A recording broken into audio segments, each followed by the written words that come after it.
Hello everyone, this is Parul Goyal from infinity vision. तो आज ये छोटा सा सेशन मैं आपके लिए लेके आई हूँ। बहुत शॉर्ट वीडियो है। एक्सपेक्टेड क्वेश्चंस हैं। हमको मालूम है दैट 17 जुलाई को हमको वो एग्जाम देना है जिसकी हम प्रिपरेशन कर रहे हैं लास्ट 2 ईयर से। तो आई गेस आप लोग की प्रिपरेशन बहुत अच्छी रही होगी सारा 2 साल पिछले। तो अभी आपके पास 8 days to go for NEET exam. तो before that I have brought certain questions, expected questions from the topics human physiology, है ना। तो कुछ ह्यूमन फिजियोलॉजी के टॉपिक्स हैं like digestion, absorption, breathing and exchange of gases, then body fluids in circulation, then excretion. तो आज हम कुछ 5-6 क्वेश्चंस डिस्कस करेंगे from the topic breathing and exchange of gases from human physiology. Okay, तो let's start. Question number 1, match the column. तो आपको column 1 column 2 को सही मैच करके जो आपका ऑप्शन बनता है करेक्ट ऑप्शन, आपको उसको टिक मार्क करना है। तो all these volumes is given in your NCERT. आपको बताना है कि tidal volume is how much, inspiratory reserve volume is how much. ठीक है, तो we'll start with tidal volume. Now tidal volume is, we all know that is among all is the lowest. तो lowest हमें क्या नजर आ रहा है? It is 500 ml of air. That means it goes with 1. तो first matches with C, यानी कि आपका D option रेस से बाहर हो गया। ठीक है, first matches with C. This is how you can reach to the right option. Right now, vital capacity, if we go for the fifth one, we know that it is the highest because it is the combination of certain volumes, है ना। तो vital capacity goes with D.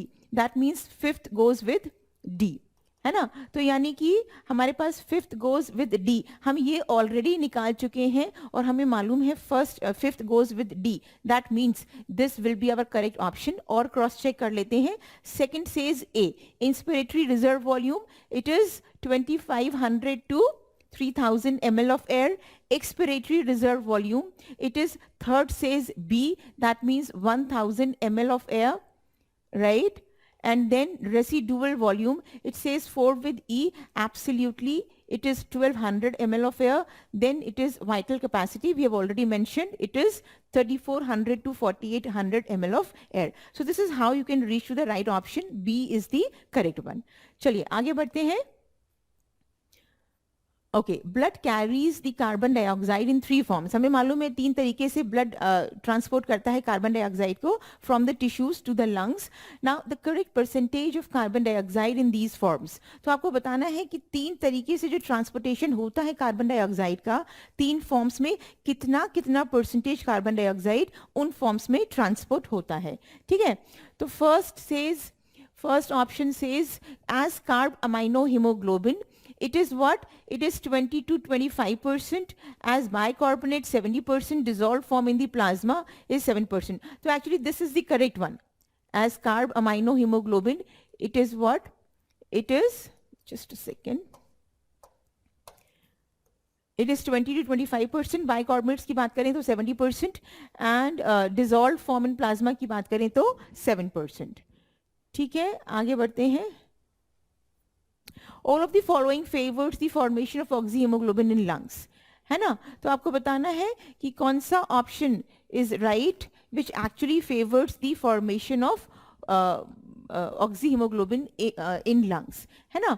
तो इसमें देख लेते हैं कि सही बात क्या है, कौन सा ऑप्शन सही जाता है, कि कौन फेवर करता है, which of the following is actually favours the oxyhaemoglobin in lungs. यानी कि हमको एसोसिएशन की बात पूछ रहे हैं, है ना। तो ऑब्वियसली जब हम ऑक्सीहीमोग्लोबिन टूटेगा ही नहीं, एसोसिएशन की बात कर रहे हैं, यानी कि ऑक्सीजन की quantity is more, that is why it does not need to broken down, है ना। लंग्स की बात कर रहे हैं, so that means PO2 increased, PO2 should be there. अब यहाँ पे हमें 2 ऑप्शंस मिल रहे हैं, B and C, increase in PO2। देख लेते हैं आगे सही बात क्या है, PCO2 डिक्रीज। भाई PO2 और PCO2, partial pressure of oxygen, partial pressure of carbon dioxide, दोनों इंक्रीज थोड़ी ना होगा। It is partial pressure of carbon dioxide decrease, और जब डिक्रीज होगा तो हाइड्रोजन आइंस हमारे, ऑब्वियस सी बात है, इट इज pH हमारा इंक्रीज होगा, क्योंकि हाइड्रोजन आइंस हमारे नहीं बनेंगे, कम बनेंगे।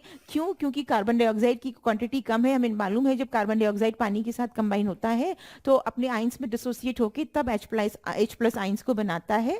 तो यहाँ पर H+ आइंस कम होंगे, दैट मीन्स एसिडिक नेचर कम होगा, तो pH हमारा बढ़ जाएगा, है ना। Temperature obviously goes decreasing. तो सही ऑप्शन क्या बनेगा, which favours the formation of oxyhaemoglobin, is option C. Let's move on to the next. Which of the following muscles are involved in forceful expiration? अब देखो अगर नॉर्मल ब्रीदिंग की बात करें आपसे, तो नॉर्मल ब्रीदिंग में अगर कभी भी आपसे पूछेंगे इंस्पिरेटरी मसल्स क्या है, तो आप हमेशा आंसर करोगे inspiratory muscles are diaphragm and external intercostal muscles. But यहाँ पे किसकी बात कर रहे हैं?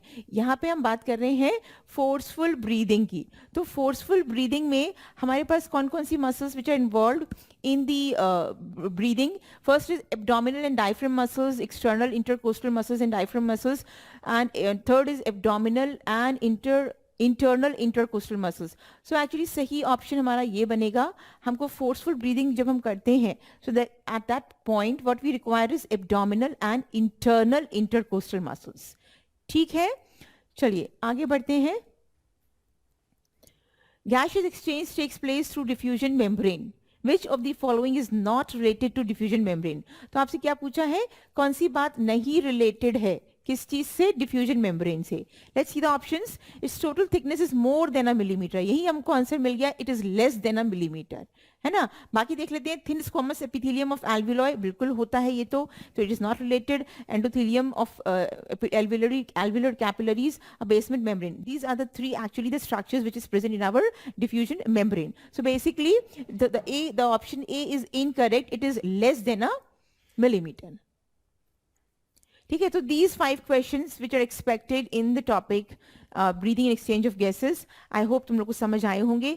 तो keep reading, keep learning. अब क्योंकि हमारे पास सिर्फ 8 दिन बचे हैं नीट एग्जाम के लिए, तो we have to focus more on the NCERT and MCQs. ठीक है, so that's all for today. अभी हम और मैं आपको वीडियोस बनाऊंगी, इसमें भी going for all more on the upcoming topics जैसे कि digestion and absorption.